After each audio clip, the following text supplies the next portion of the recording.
Hello and welcome back. This is the second video I've done today. If you saw the first one, if I uploaded it, um, you'll see that it's not particularly good because I had started off with no idea where it was going to go and I cocked it up. So now I'm doing it properly. I've got a photograph that I'm going to work from. It's a photograph I took this afternoon while I was out with the dogs.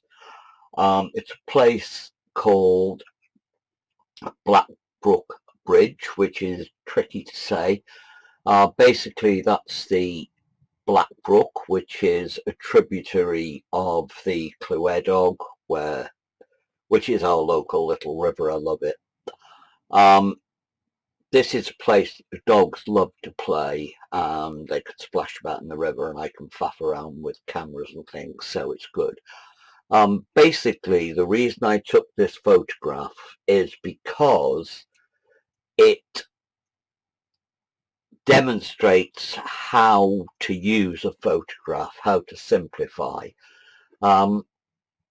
Basically, the composition of this photograph. It's a photograph of that bridge, which is the focal point. But the composition of the photograph is an N shape. Those trees, that diagonal, and those trees. Now, what I'm going to do is show you how to simplify the composition. It's something that a lot of people tend to do wrong. They tend to see something and copy it. You don't need to. Nature is wonderful, but it doesn't always get things right. So, find an empty page in this little sketchbook, which is an A5. I'll shove that to one side and I'll keep referring to it. In fact, I'll put it up there, see some of it. No, I won't. It's just reflecting a light. So I'll leave it off to one side. And what I'm going to do is, that's the side I'm using. First things first, put the bridge in. Now the bridge in the photograph is very close to the center, so I'll move it over a little bit to that side. It's a fairly shallow arch. I don't want it too big because the colour, which will be a yellow ochre sort of colour, will be the main thing. It's got a straight bit going up there, a straight bit coming down there, and there's a wing that comes off to the side, and that's where the bank goes. Same thing happens over here, but you can't see it because I'm going to put bushes all there. The riverbank through there and then comes sort of along here. On this side we've got all those trees. What I'm actually going to do is I'm going to get rid of that branch, which is totally distracting. I'm going to chop it off. I'm going to move those three trees closer together and have them in a little copse. So I'll start with the middle one and have it not quite straight.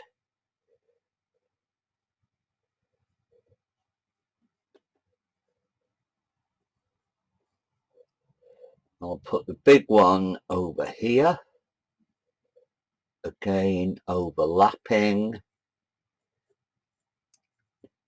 lots of foliage on there. There's a little bush which I'll use, fast forward that by about 10 years, and then we've got bushes round there, we've got a bush at the base of those trees, got the bank coming down here, and I know it goes into a sort of pool here, so I'll pretend more thingies. The trees at the back are quite high, so I'll take them down.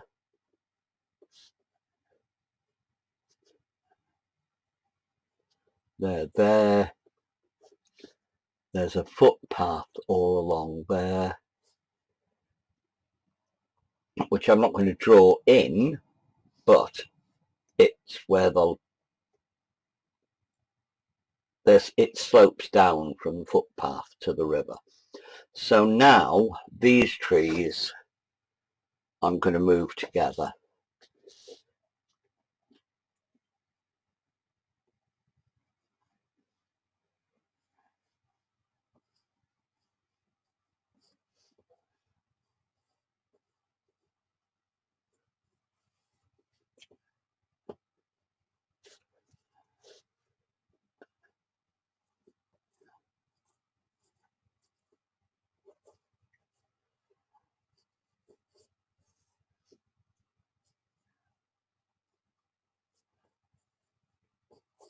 Now they're not the actual trees, but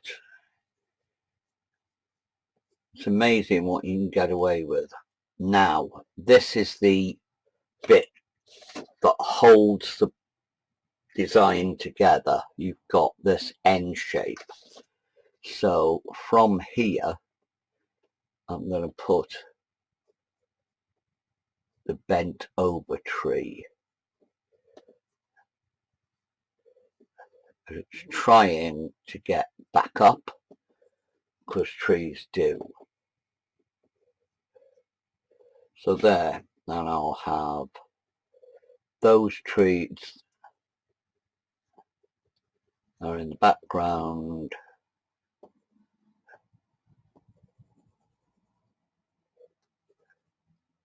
That bush can be a bit bigger.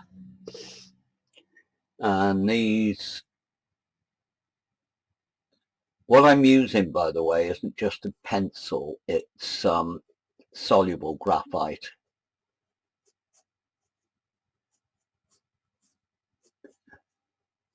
And once it's dry, it's there forever. So what I'll do now, I'll just use a little clean water just to make this into a tonal sketch.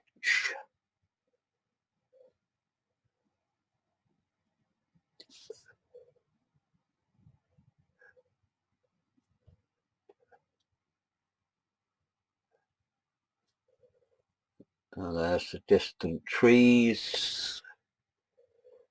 This stuff is really, really good for doing line and wash with, because once you put your lines in, they become the wash. Now the light is coming from that direction, so there's light on the top of this bank, shadow at the bottom, shadow down this side of these trees.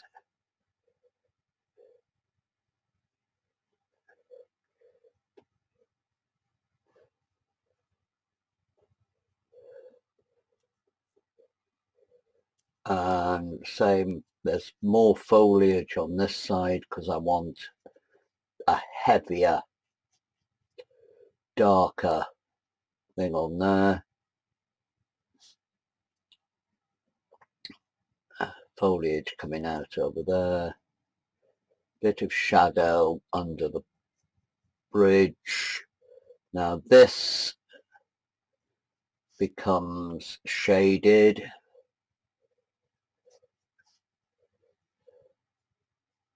And basically that is the sketch sorted. There's a little pool here, I know there is, and there's muddy bits down there. So from that rather messy photograph, we've got a much tidier, much simpler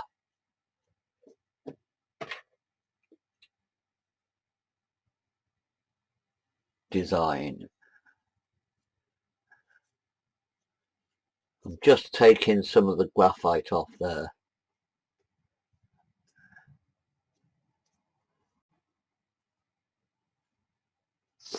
So there we go. And that is what I'll be working from when I do the whole thing. So hopefully that simplified it. I'll take that out of there. That works basically as a sketch to work from. It's an aid memoir because you can think what you've done with it. Put it over to one side so I know roughly what I'm going to do. I'm going to use these for the drawing because, as I say, once they're wet, it's a bit thick, the point. So will it fit in my little pencil sharpener?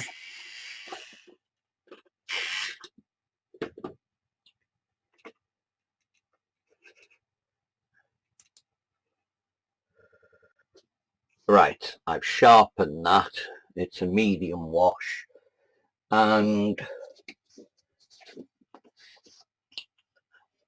do it exactly the same way as I did it before. Put the bridge in first.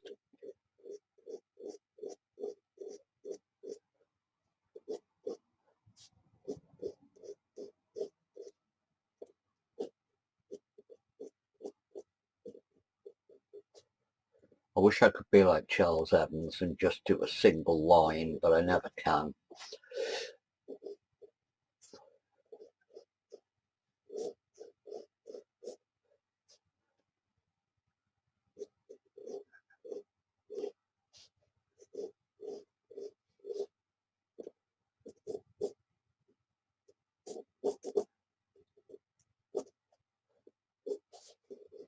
Bushy bit, little bushy bit,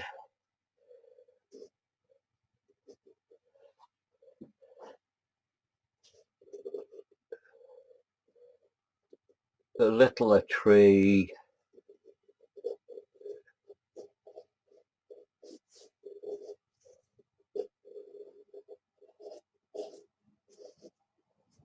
bigger tree,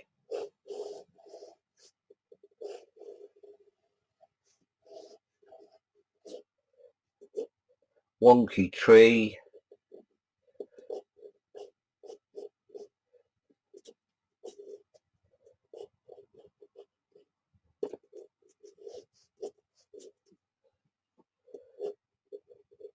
oh, I forgot to put distant trees,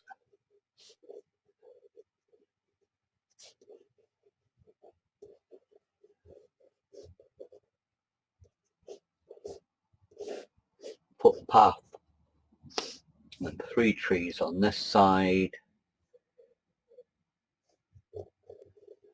Might actually put 4 because I've moved it all a bit too far over.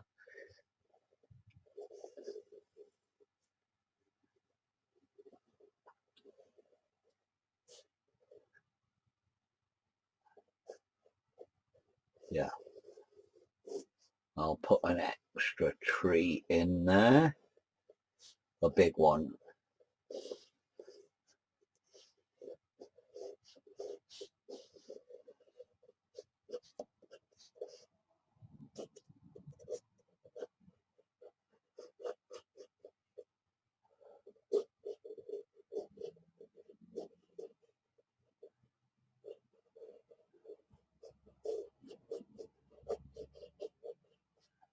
And there we go, drawing done.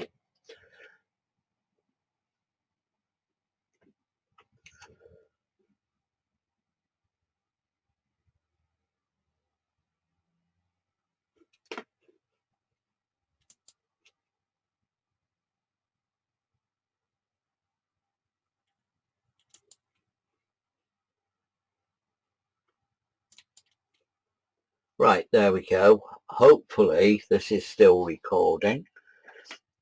Now, I don't want this to reactivate itself when I'm putting colour on, so I'll just paint over it and let the paint dry.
I don't mind this being quite dark because that's the underside of the bridge.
Right, okay. If you're watching with headphones, take them off or turn your sound down or whatever, because I'm going to give this a blast with the hairdryer just to make sure it's totally dry before I start using my paints.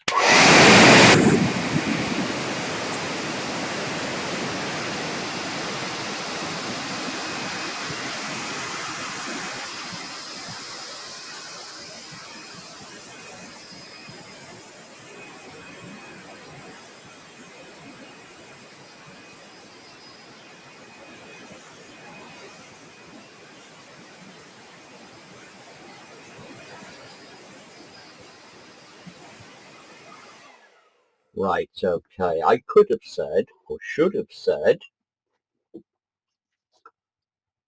you can fast forward it. Or I could have paused it, but never mind. I hope I haven't broken your eardrums. but then mine had been broken since I was 5, so it doesn't matter. Right, okay, let's swap over cameras and I'll go through my palettes.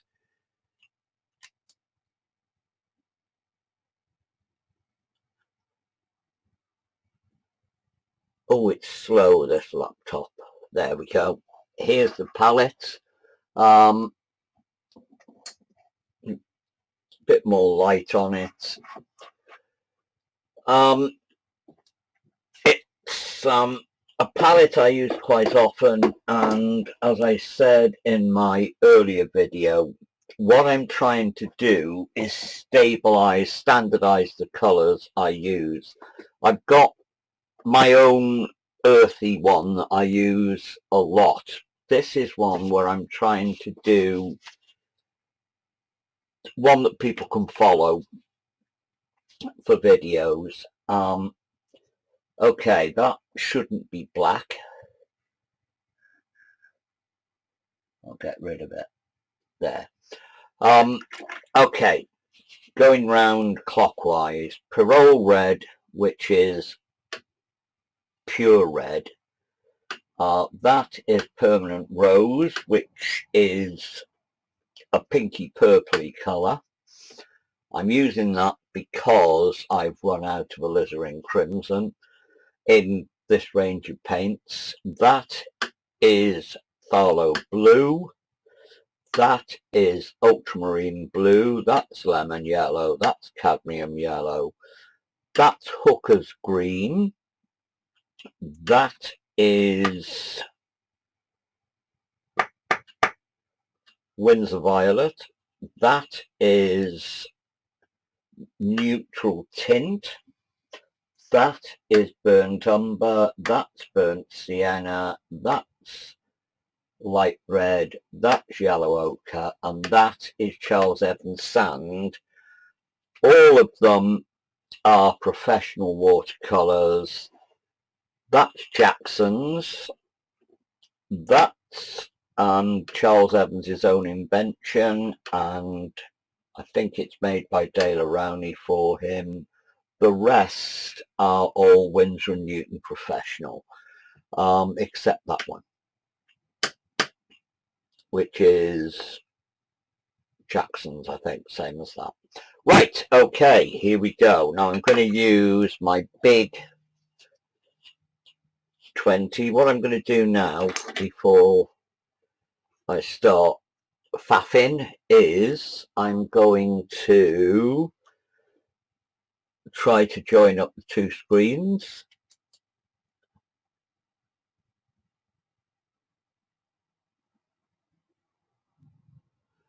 There we go. You should have that in palette in the corner, and this is what I'm painting. Hopefully when it's got some colour on it won't look so bright. Okay. Another earthquake. Okay, now I'm going to do the sky. Before I do it, I'm going to wet it.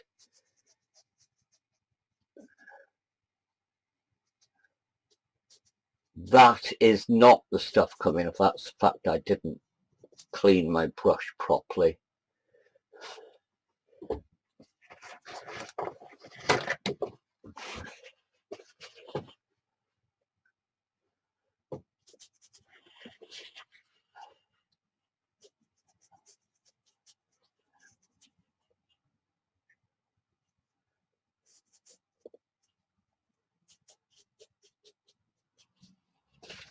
Okay, that's wet. And I'm going to use wet in wet for the sky, ultramarine blue,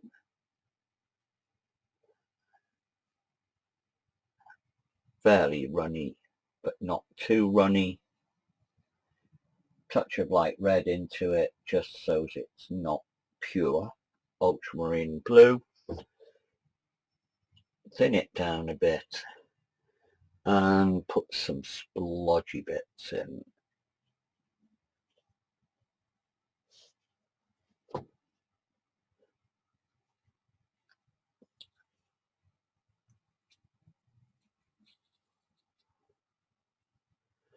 Okay, clean the brush and just let that run slowly down to get some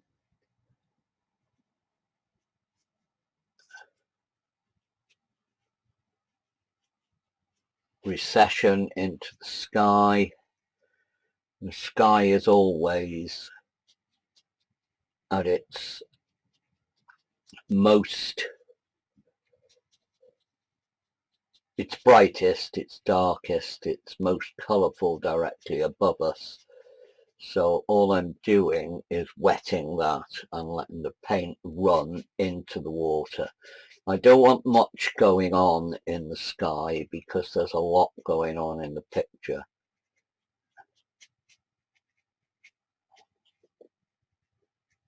And I'm just picking up some of the dark bits, moving it around just to give the impression of a summer sky. Tidy up, clean up the bottom. Always clean up your bottom.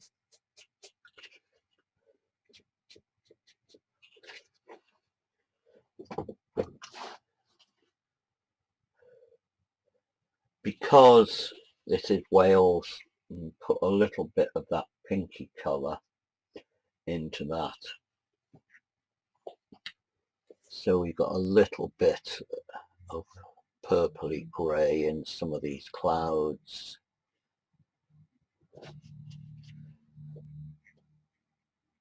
Again, soften it all out.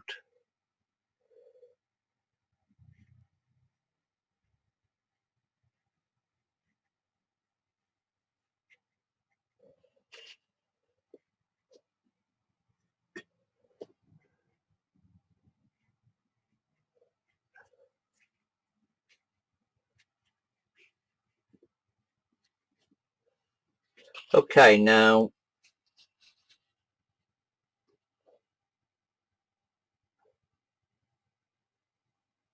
that looks a bit funny coloured.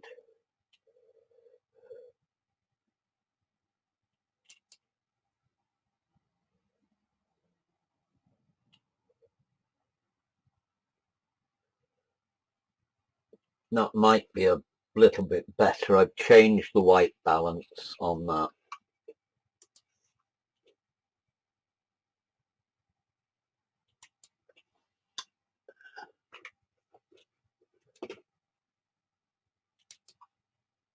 There. I'm not sure if that's any better, and I'm not sure how it'll look on your screen. My screen's got light shining all over it, so it might be a bit iffy to look at. Okay, I'll use, that was a big 20 brush. These brushes, by the way, are all SAA imitation sable. I got a set, they were going cheap. That's a 20 round, that's a 10 round. I've got a number 6 round, a half-inch flat, an inch and a bit flat, and a big 1.5 inch thing, and a couple of riggers, number 3 and a number 2 and a number 4. So now I'm going to get the 10 clean water, and I want, don't know if you can see this, into this puddle I'm going to add a little bit of cadmium yellow.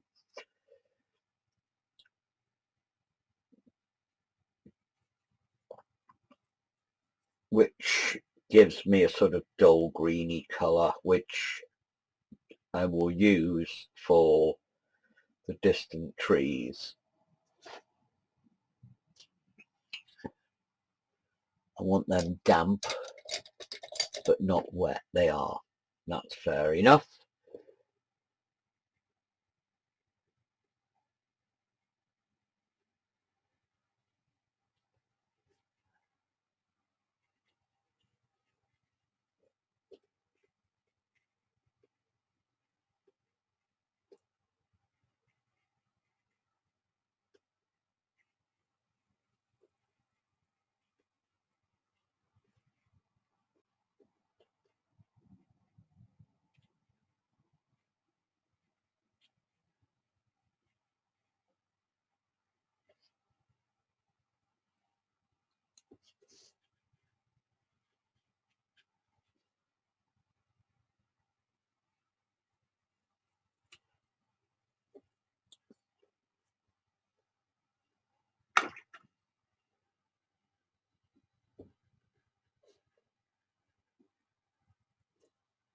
I've added just a tiny touch of lemon as we get closer towards the center, because I want some sunshine in these leaves, in these trees.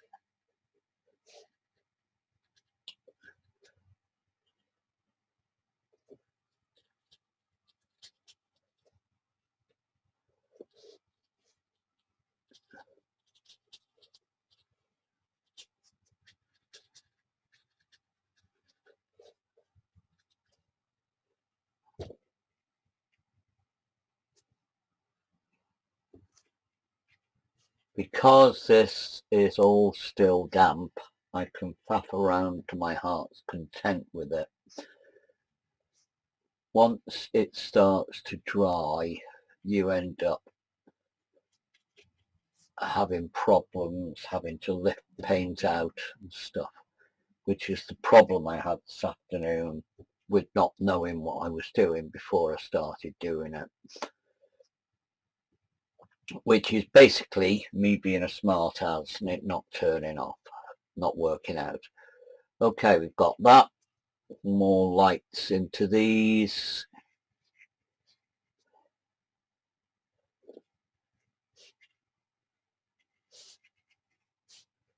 And now, because the light's coming that way, clean this brush. Use some of the greenier blue.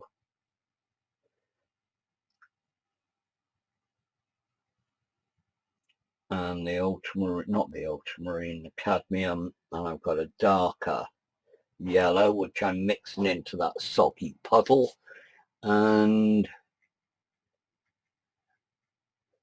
it's still damp, so it's still wet in wet, so it's still moving in to create tree shapes, hopefully. Put them near the bottom and on that side too much. Soften that.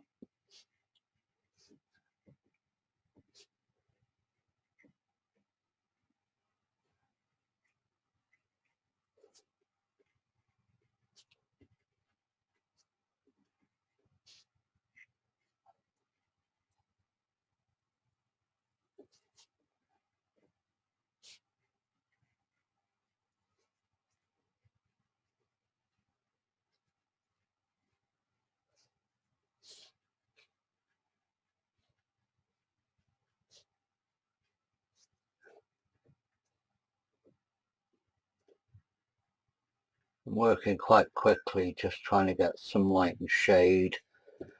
They're not that important, but they need to sit back in the distance rather than come racing forward here. I'll use the strongest tones in the foreground. And this has started to dry, so I'm using almost dry brush technique, just leaving this shadowy bits on the sticky up bits.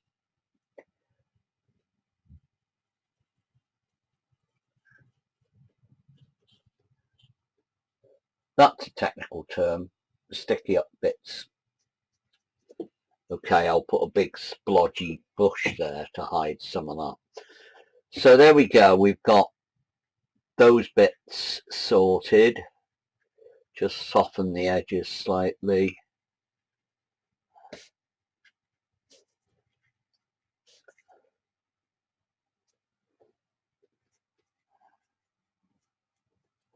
There, got that. Now I want this middle distance. I need to dry that off where it's splooshed. I'm going to use my little flat for that.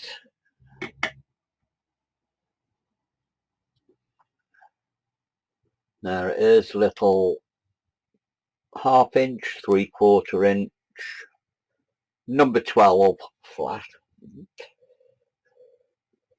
1/2 inch I think.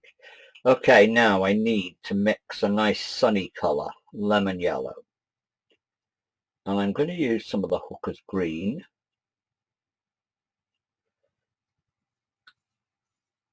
And see how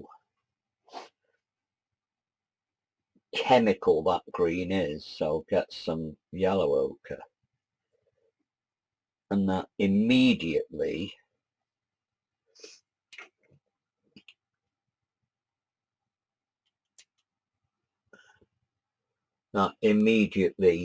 turns it into a grassier sort of green. Actually, I'll move that down there. Now,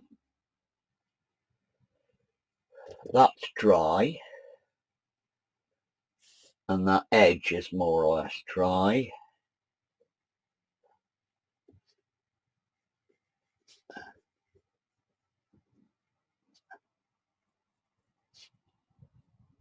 I want this more or less a straight line, except it's grass, so it won't be completely straight.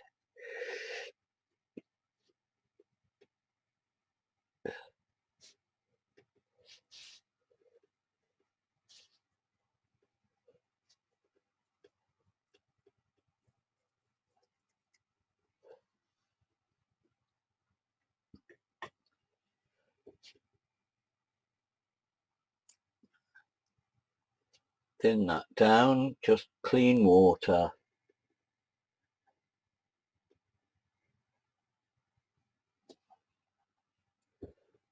and a damp brush.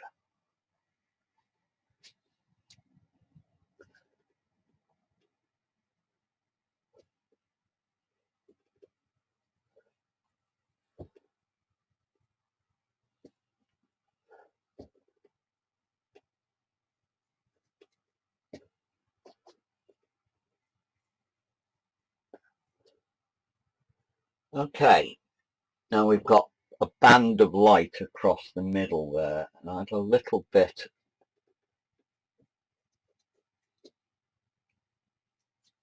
more textured stuff coming down here.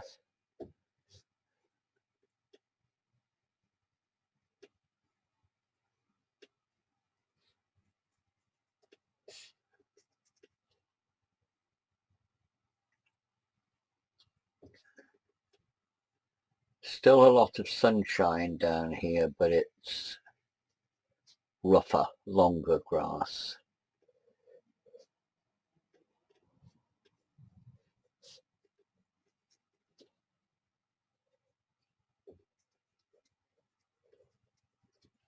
And basically I just don't want it all to be the simple wash, all the same colour. I want some variety in there.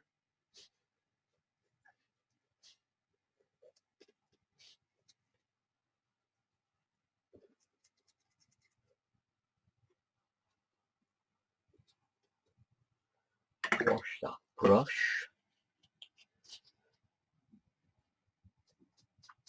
Soak that.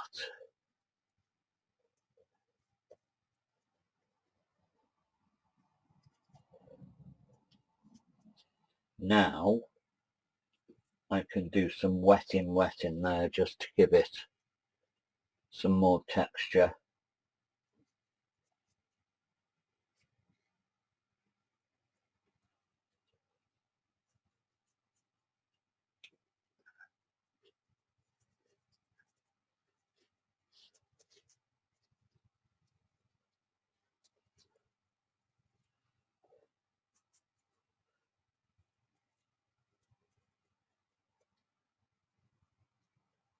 There will eventually be shadows being cast by these trees, so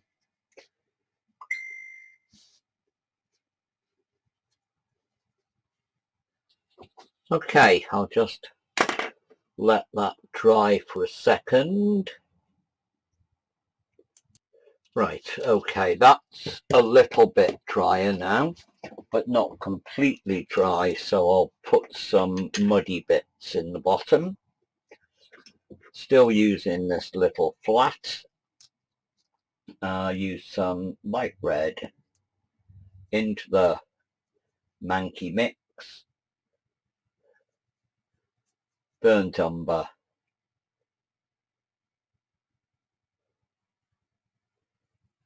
touch of the neutral tint. That's for the darks. Clean the brush.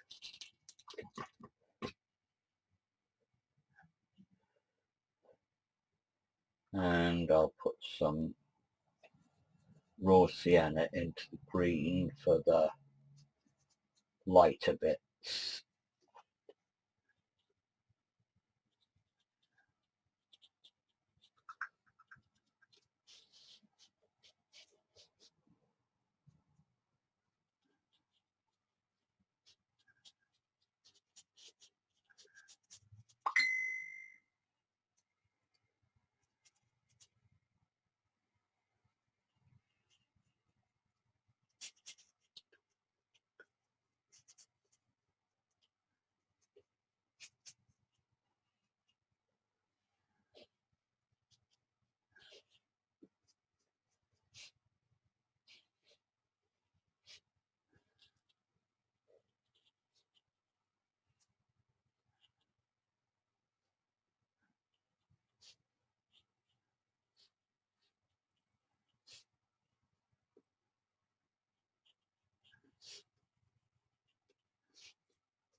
Right, that's got that. Now,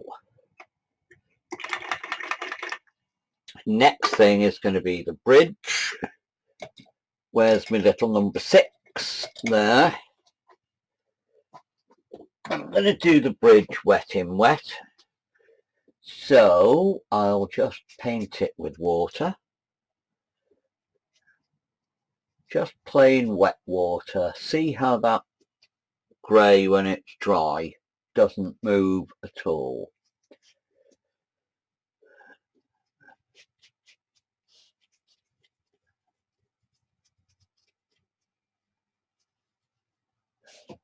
Oh, I forgot that bit.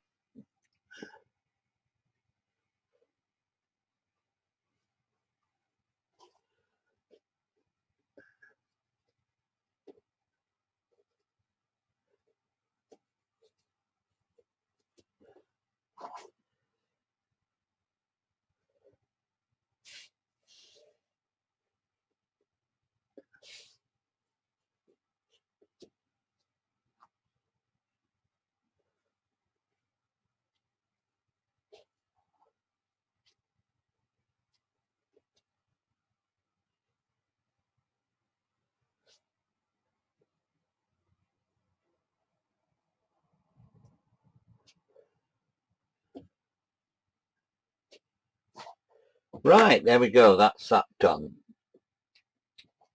Might have to do something more to that after, but we'll paint this bridge wet.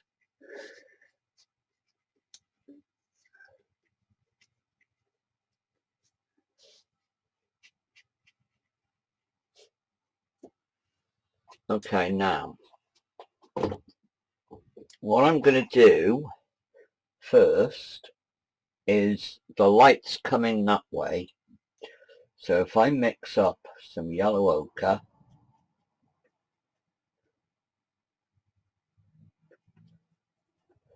touch of lemon yellow, tiny touch of Charles Evans sand,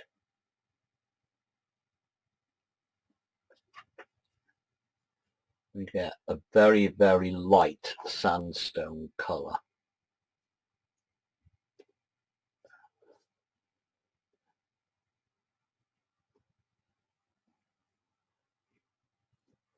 And I'm also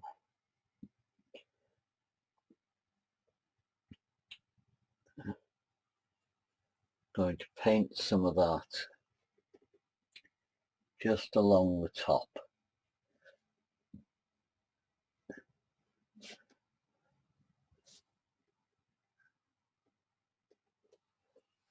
Okay. Now that should be wet. Yep. Get some of the sand. Mix in some ochre.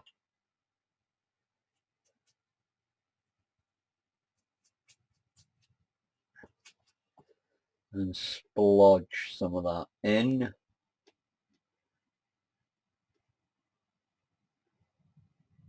You sort of base coat.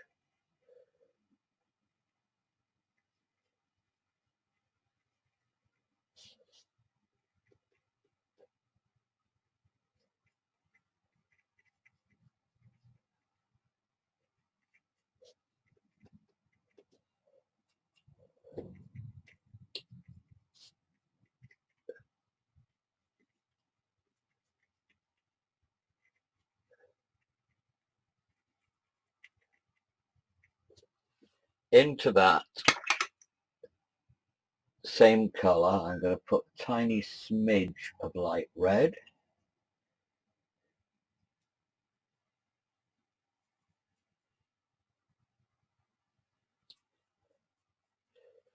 I'm just going to blob that in. I need it stronger and drier than what's already on there.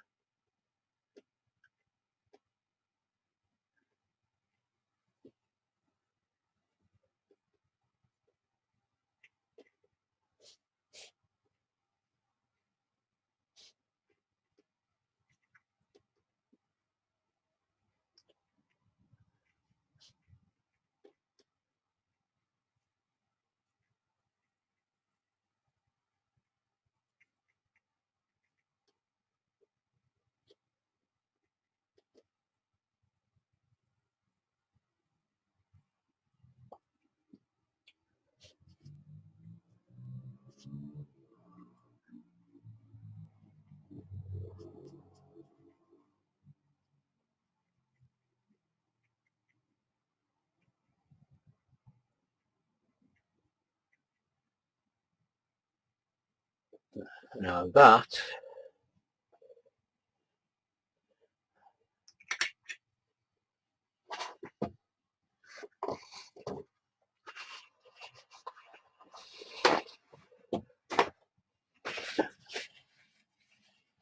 I just need some wet water, very damp brush, just to let that paint itself till we get a sort of warm, splodgy, sunshiny, stony colour.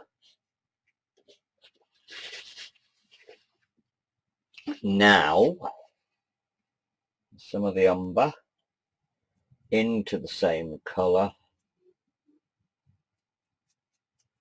just a little bit thicker.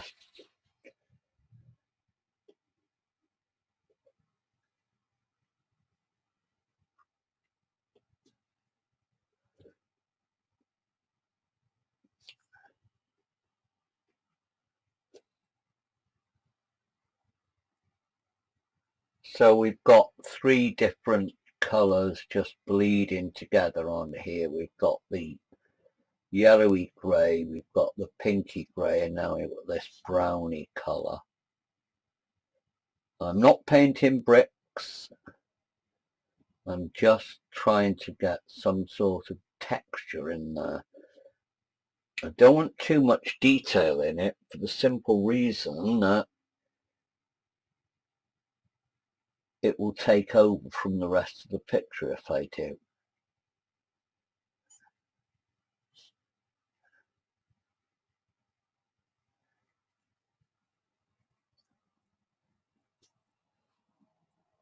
Add a touch of blue to that for this shadowy bit.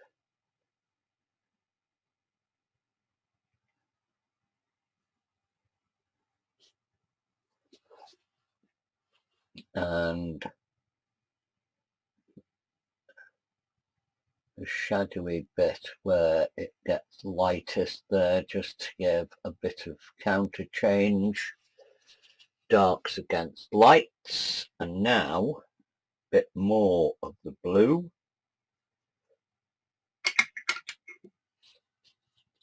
Touch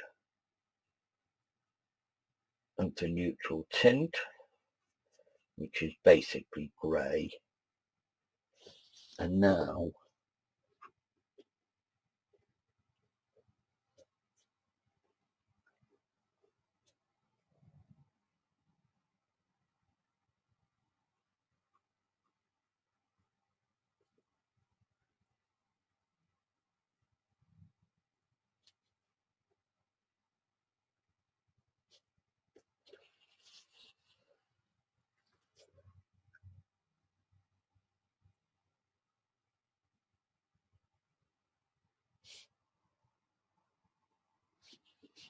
just do the underside.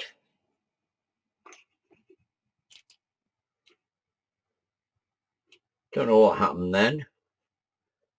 I clicked pause, but it should be there. I've just put that underneath bit of the bridge. Now, still using, no, I'll use a bigger one. I'll use the number 10 for the trees.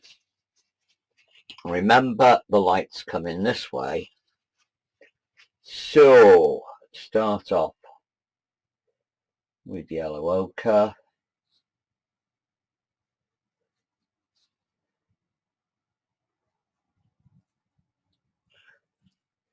And a touch of burnt umber, which gives you something not far away from raw umber. I need quite a bit of this.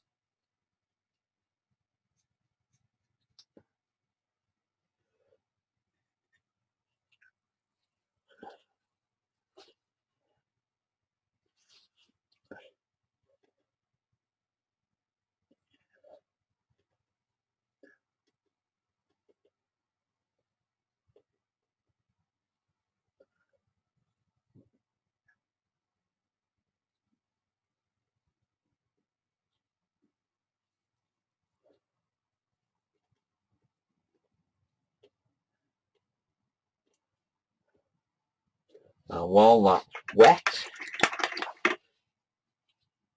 I'll use some of this darker colour. I'll need more brown into it.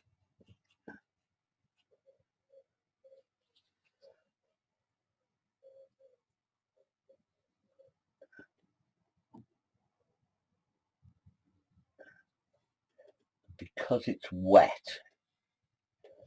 it should creep in and merge.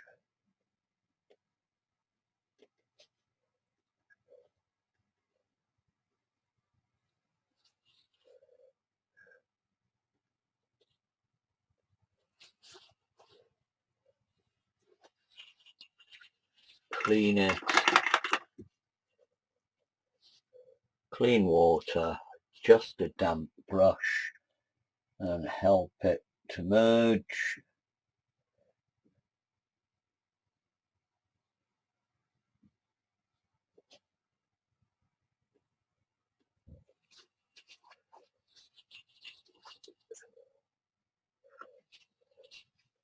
This one, I'm going to put some grey into it.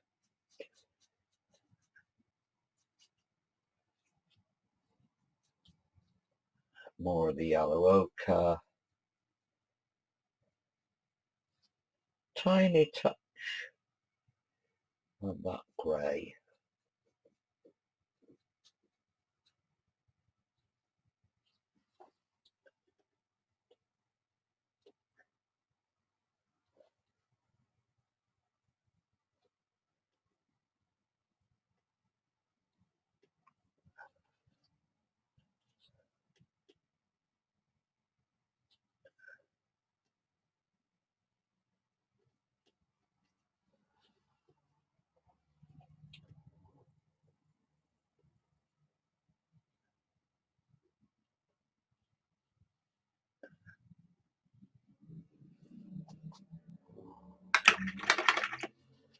clean that, get the dark shadowy bit going down.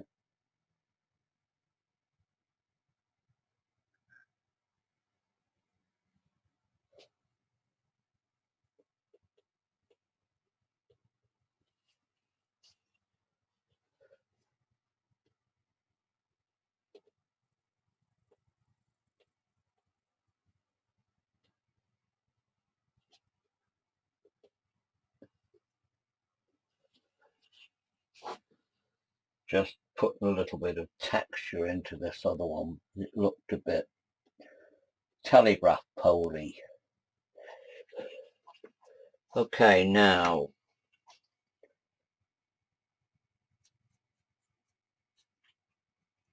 the broken tree.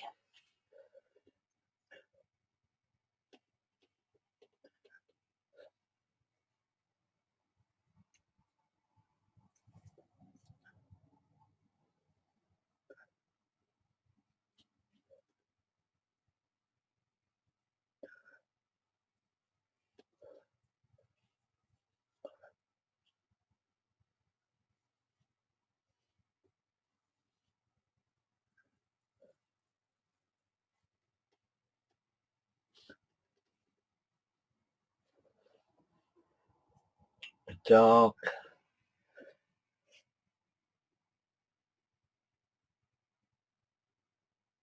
What I like about these brushes is that even though they're quite big and chunky, they come to a fine point.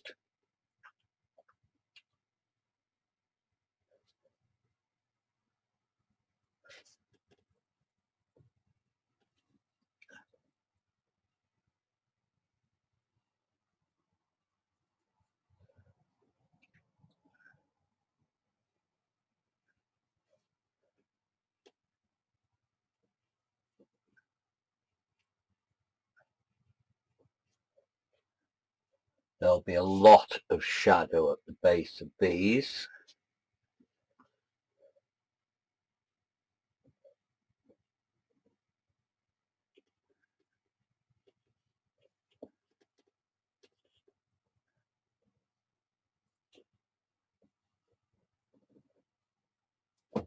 Okay, I'll leave those as they are. Remember, I've got to put lots of twiggy bits and foliage in there yet.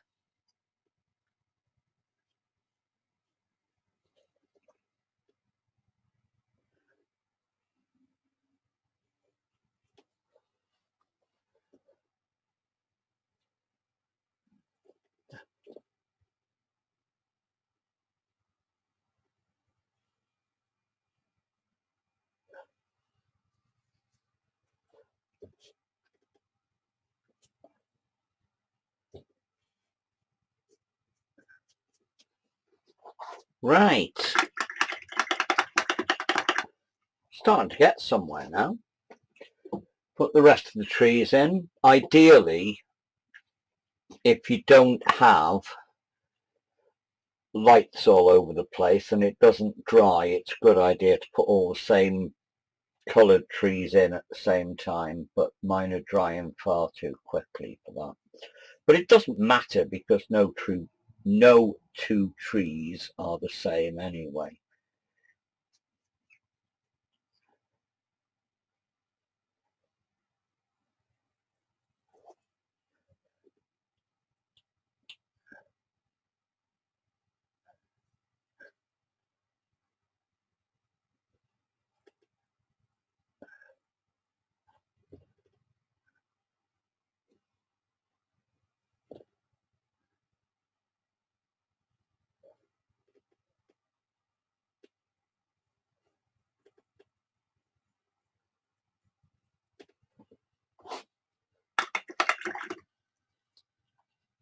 Actually, I'll join those two together at the bottom.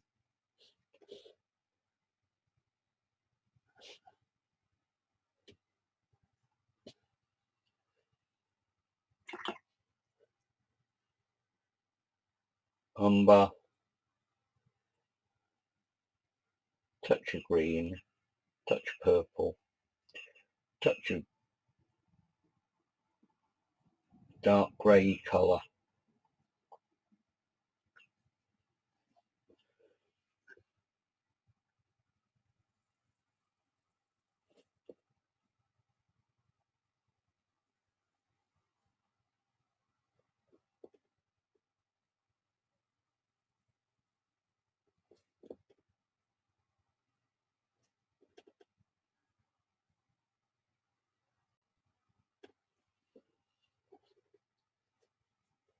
Looks like a beech tree, which it probably is.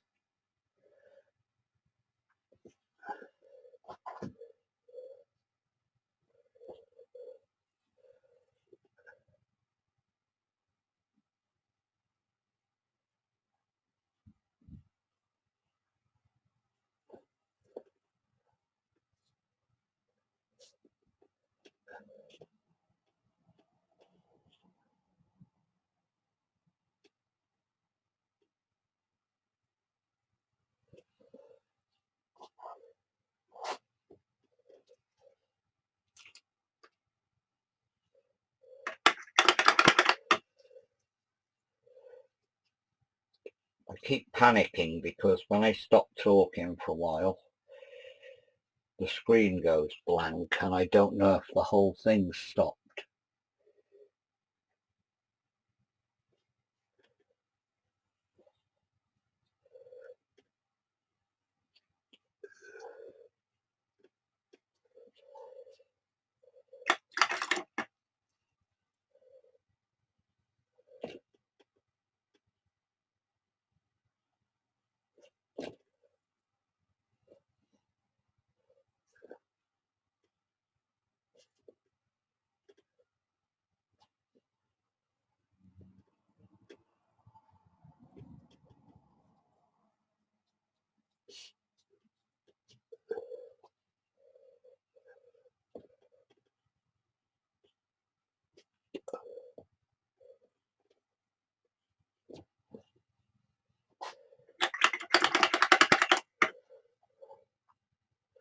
Now we put this big one in.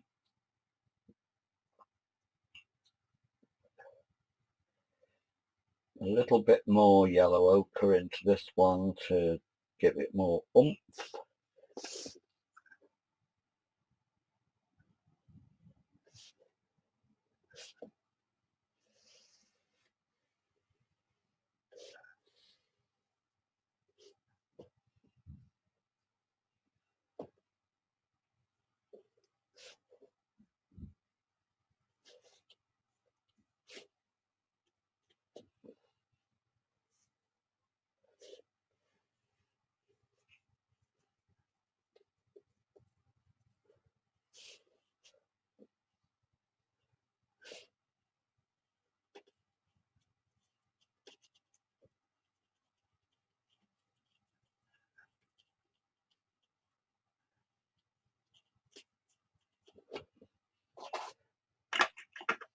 Okay, now more darky dark.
There, I'm quite pleased with those.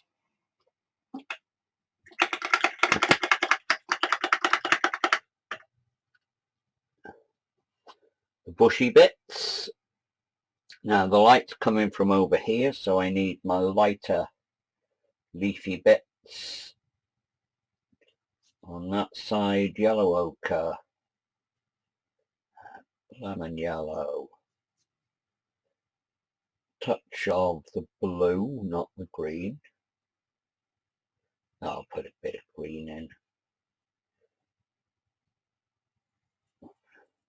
Yeah, that's better.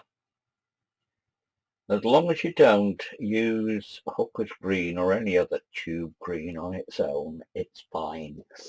Soon as you start using it on its own, it looks like a chemical.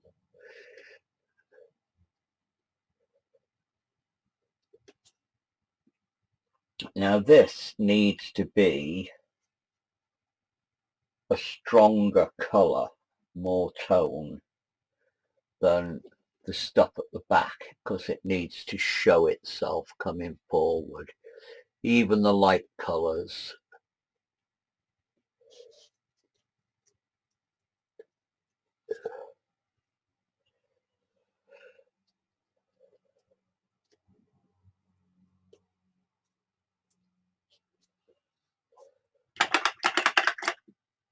So there's some light bits now, using the same mix to add some more blue to it, a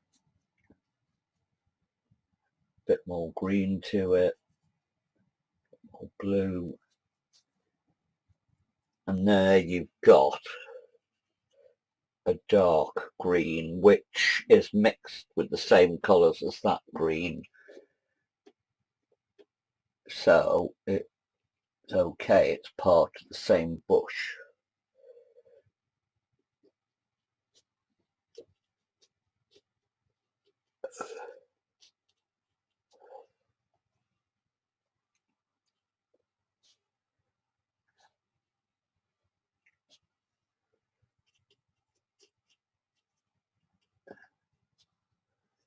And we've got the bushy bit.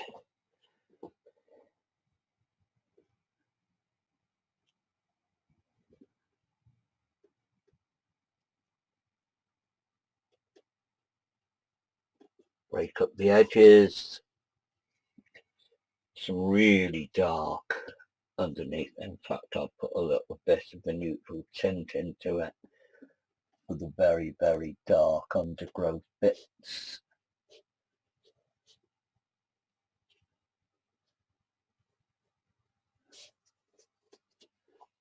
Okay, we've got that. Now I need this bit here. This is sort of just rough, and to get that just rough, start off with some yellow ochre. Hope my yellow ochre is going to last. Some of the green. Put some lemon in it just to greenize it up. I need it wet.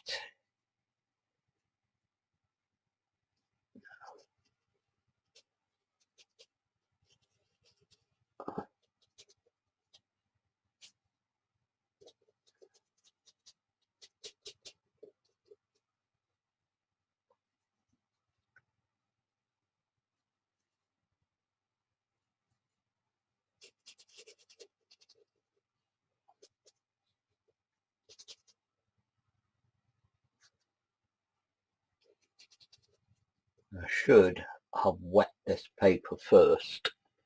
What I'll do, if I can find it, should have a little spritzer somewhere.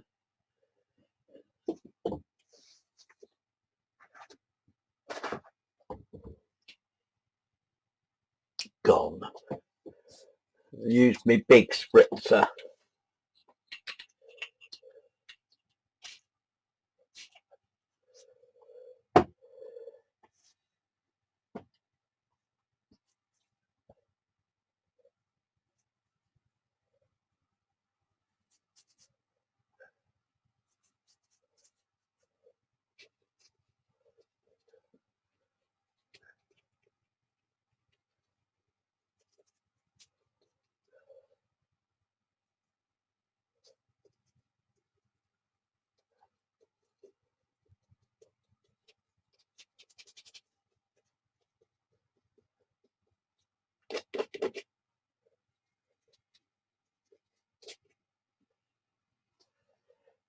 Now I need some light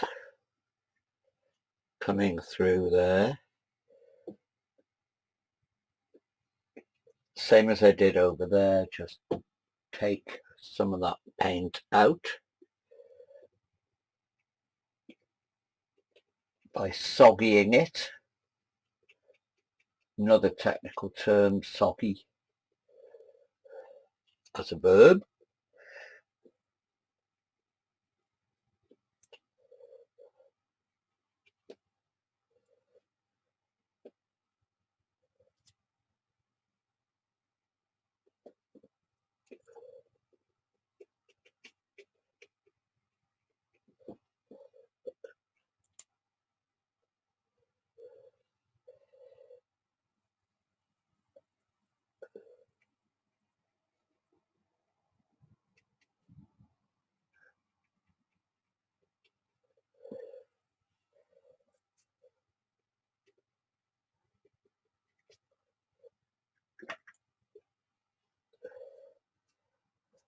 More of the dark going down to the river.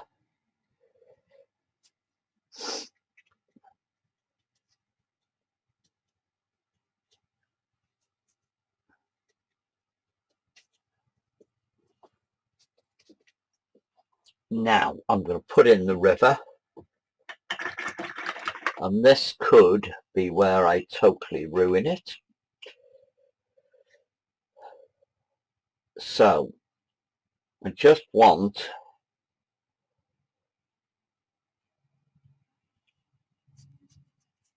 a very, very, very thin wash of blue.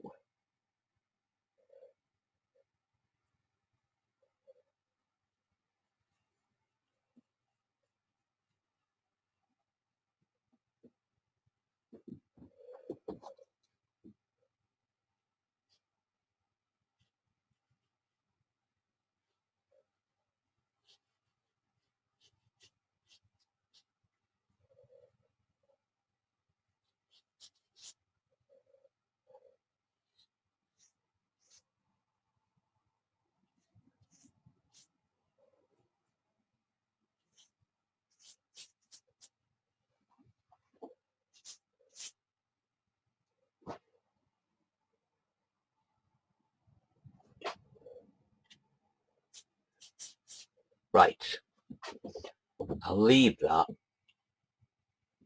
and let it dry. And hopefully I can put some shadows and some reflections into it. What I'll do now is put some detail into the branches and the trees, and to do that I use my number 4 rigger and mix up some dark with the neutral tint.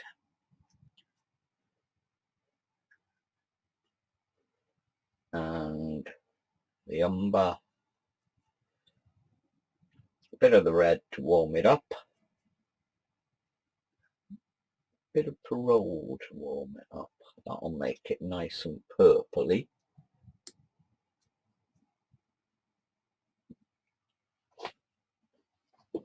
Now, do the really dark bit.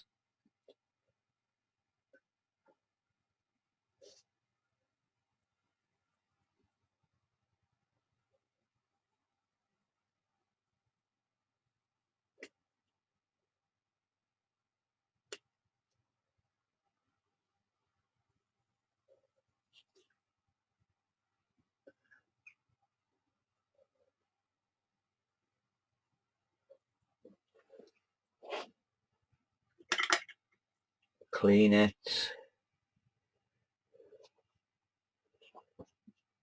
Take some of the water off it so it's just damp, and soften that really black edge.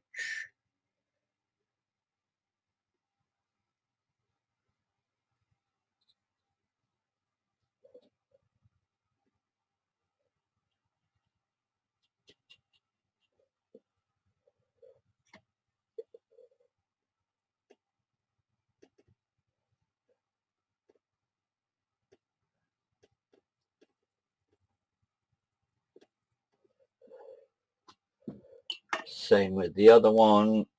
Very dark, very thin, shadowy bit.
Now I'm still...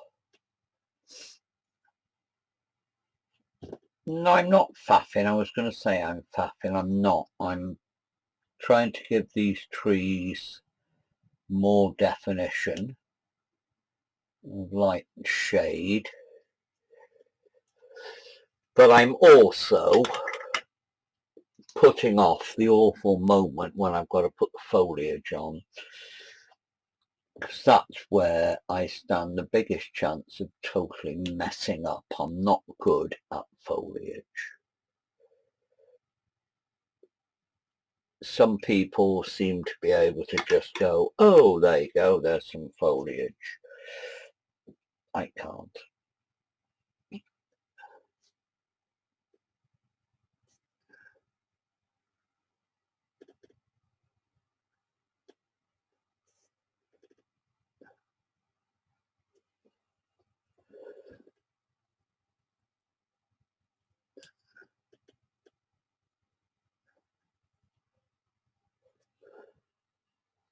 That is Charles Evans Sand going on there, just to give some lights on the trunk. It will fade and get a little bit darker, but let's see how it looks. Okay, just the last two dark sides. Going to the dark side.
This seems to have gone on forever.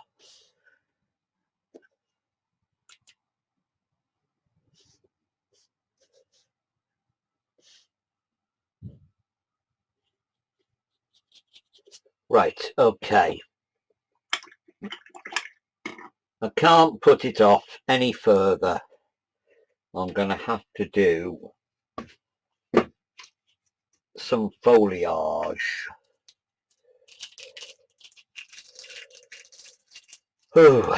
Right, okay.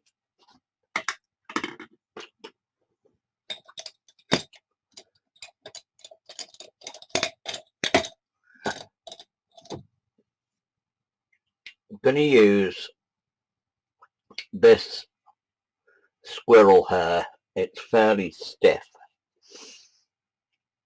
but it's okay. Okay.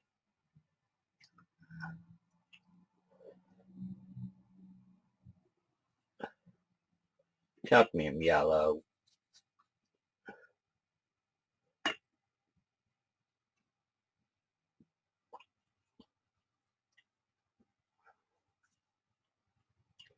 Hooker's green. Touch of ochre.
Okay, got that.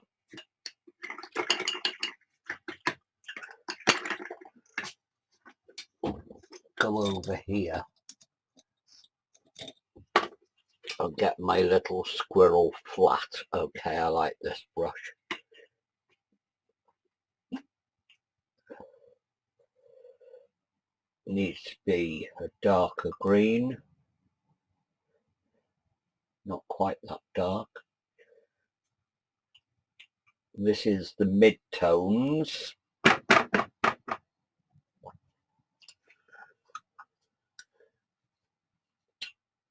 Needs to be strong and not too liquid.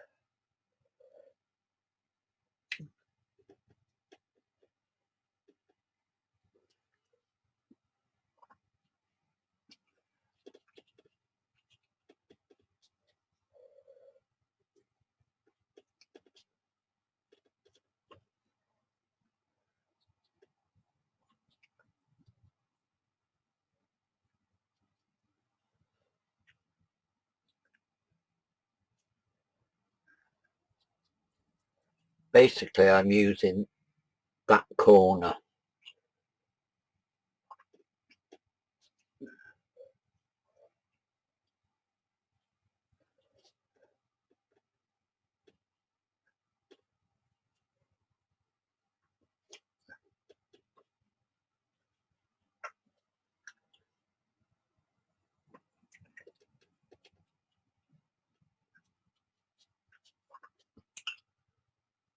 doing it quickly before the light colour dries.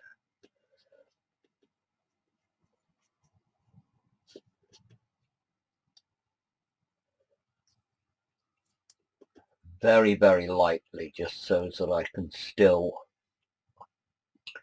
get the texture of the paper to give the impression of leaves.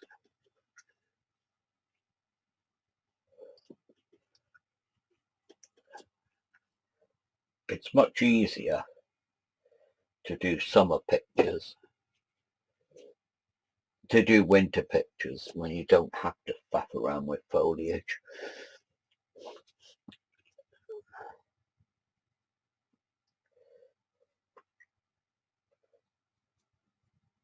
Now this is when some people would say you need to mix a huge amount of big wash so you don't run out. It's just not true. No two leaves are the same colour, so it doesn't matter if you run out. You know what you put in it and mix it up again.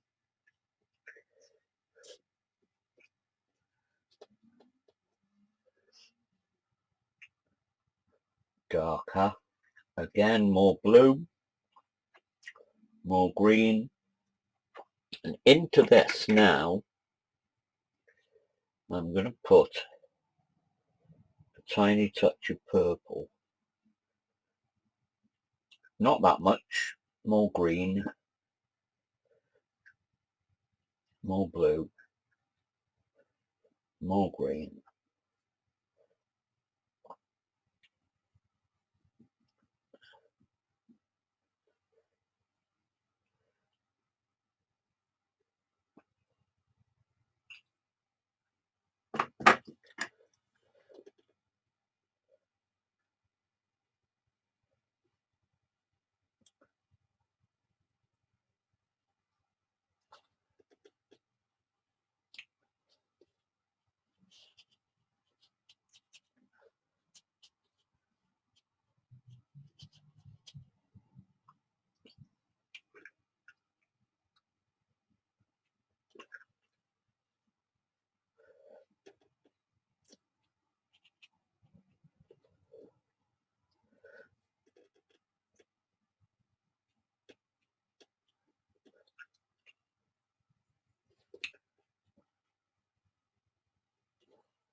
And this is fairly thick. And again, I'm trying to use the texture of the paper to break up the wash.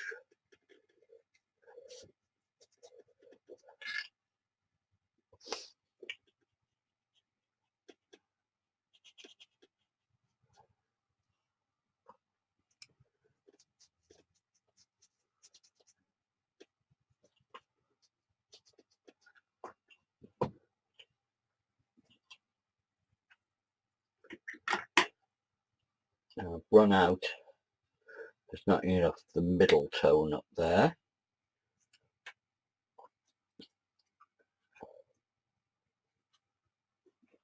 Mix a bit more of a middle tone.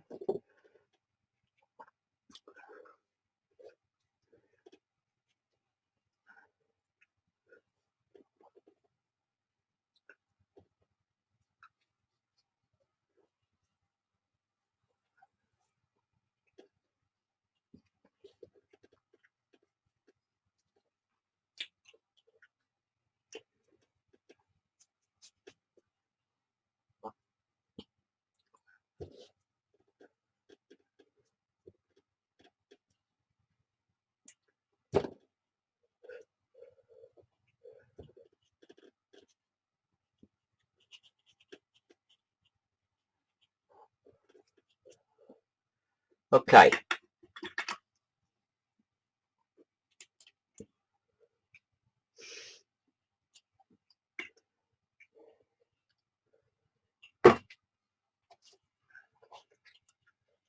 Now I need some really deep shadows.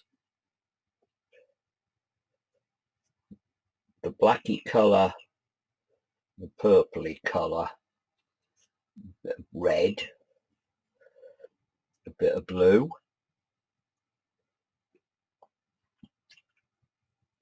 And I'm going to use this little brush. Remember, this is a bit scary, but it will dry lighter.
Trying to give the impression of these dark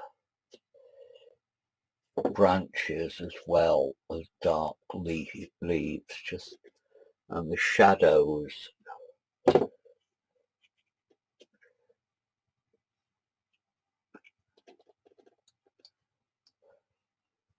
the only way you can paint light is to paint shadow, really. Otherwise you just end up with a white paper.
Okay, nearly there.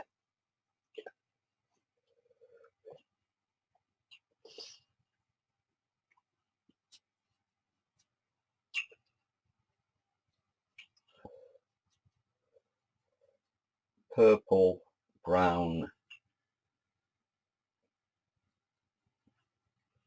a sort of shadowy colour.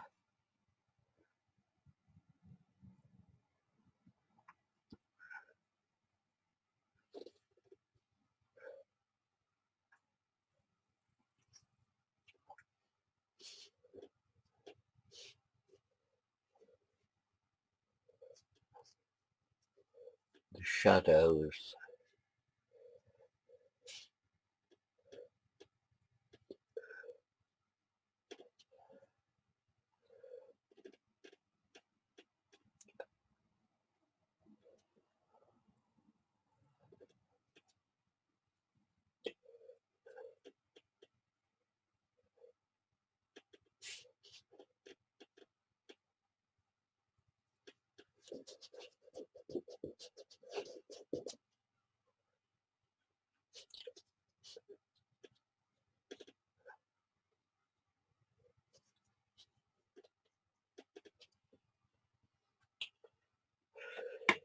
Need a bush.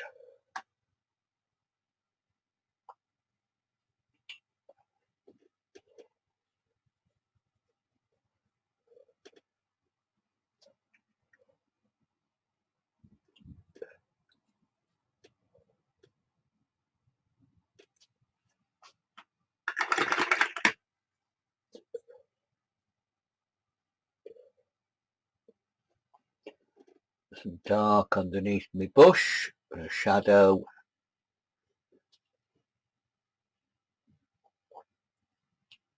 Now, using shadow,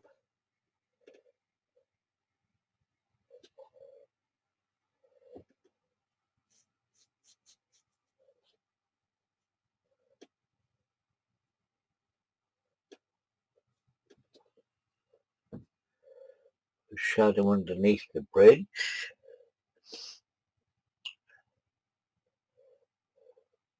shadow of these trees on the water,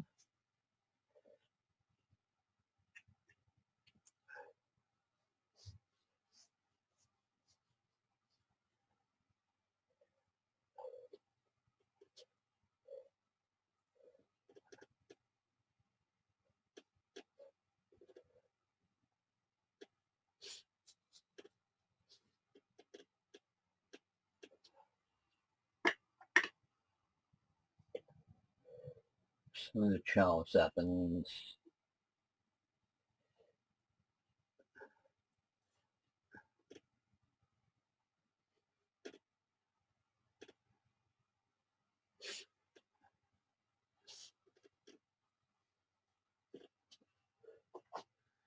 okay, we've got the shadows. Now I need, where's my 6? There's my 6. Just need to put some darks into the water. And to do that, mix up the burnt umber,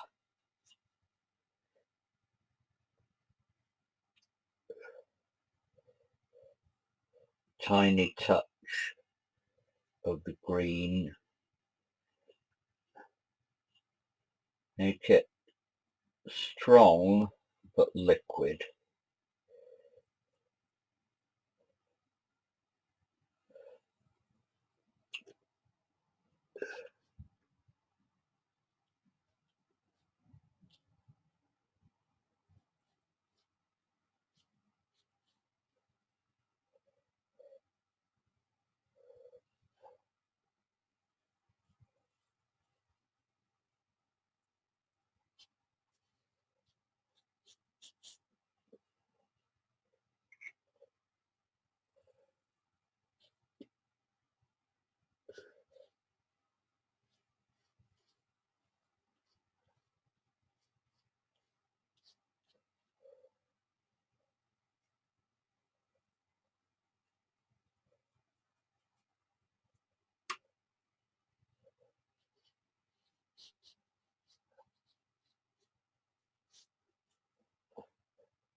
Oh dear.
Oh dear. Tired now. Right. I need to take some of that dark out.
This is getting a bit panicky now.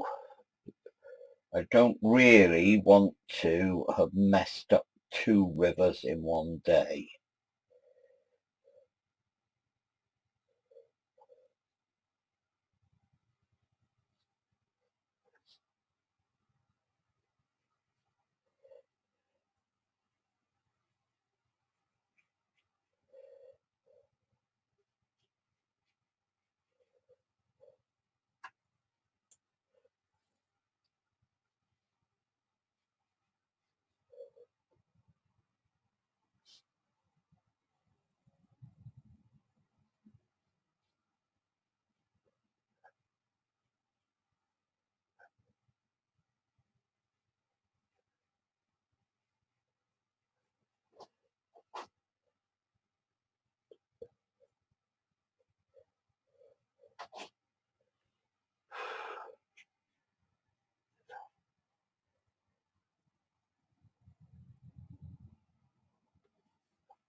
Right, on this side, I just want to put a few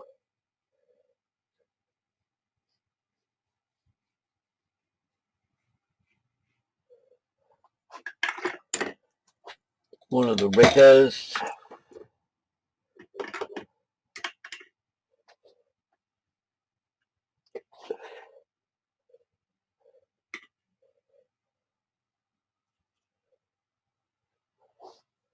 Do some little branches, twiggy bits.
Okay, over here,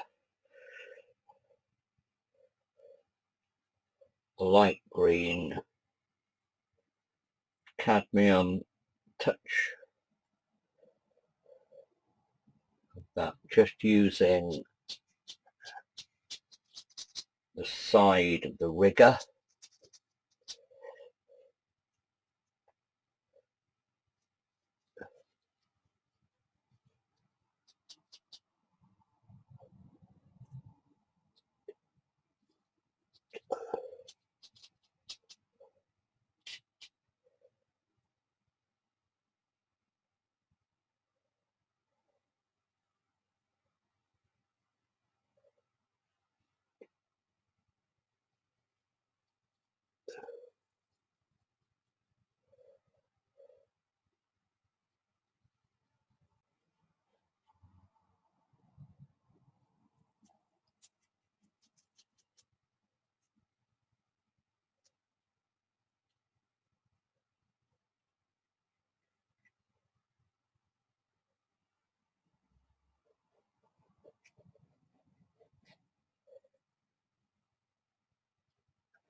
I'm just flicking stuff in now just to break up this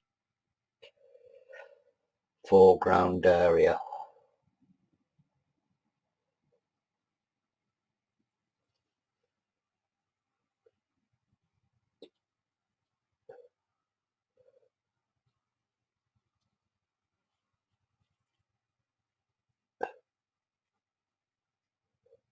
And that is going to have to do. I think I'll put some more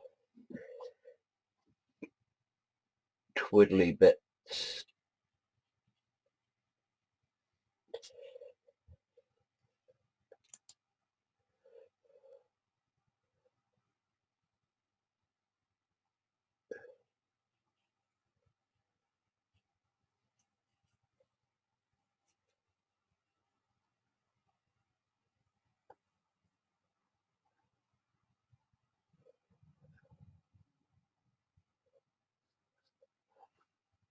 Right, I'm going to have to leave that because I'm fiddling and it's nearly 2 hours long, so I might put it up in 2 bits.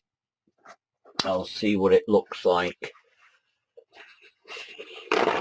I might go up in part 1 and part 2. See what the finished thing looks like when it's dried, because I'm completely and absolutely fed up to the back teeth with it at the moment. So go back to the main picture.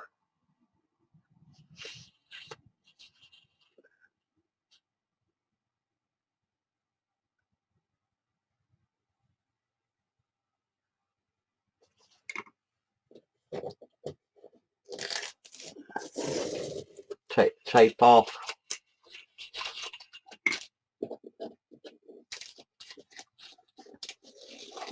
For the 4 millionth time, if you're going to take tape off, pull it away from your picture. That way, if it does take any of the surface off your watercolor paper, it won't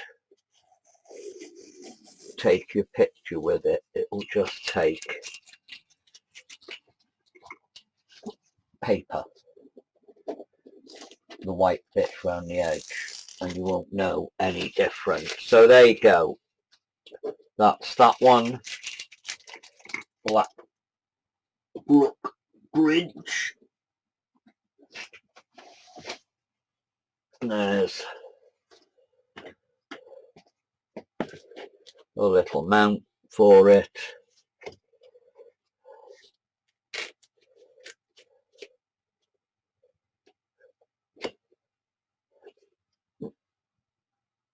It might look a bit better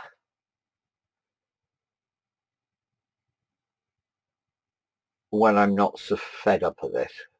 What I've tried to do is get the contrast between shadows and light. There might be a bit too much dark on the bridge, but it's there. I know what I'll do.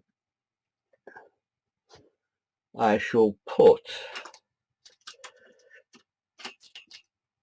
a couple of figures on the bridge just by there,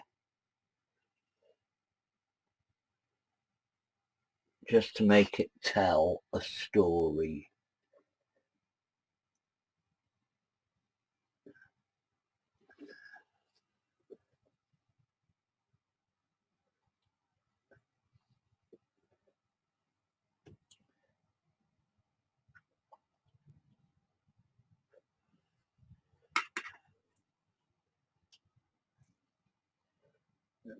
Bright red.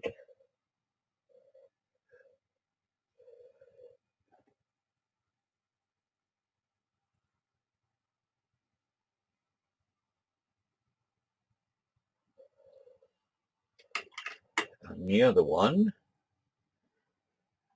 can be in bright yellow.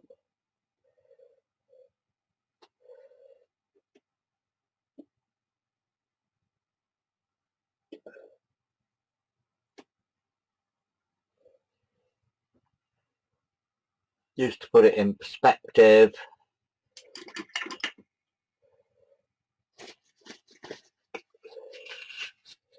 No, I'm not. I was going to put a little dog down there, but that would be in self-indulgent. Okay, we've got a couple of little figures, which might make it look all right, and I'll put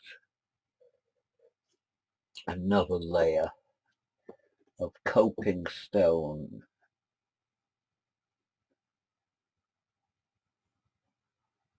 along there, which is a mistake.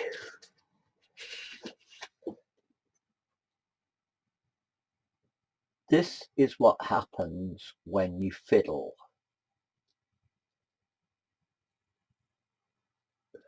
You cock things up.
got it back. Some of that dark green.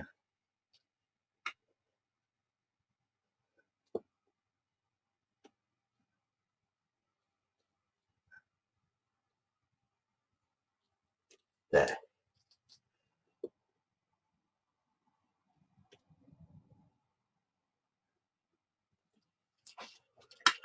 Now I really have stopped. Okay, I will put the big end. 2 minutes, 2 hours. I'm nearly.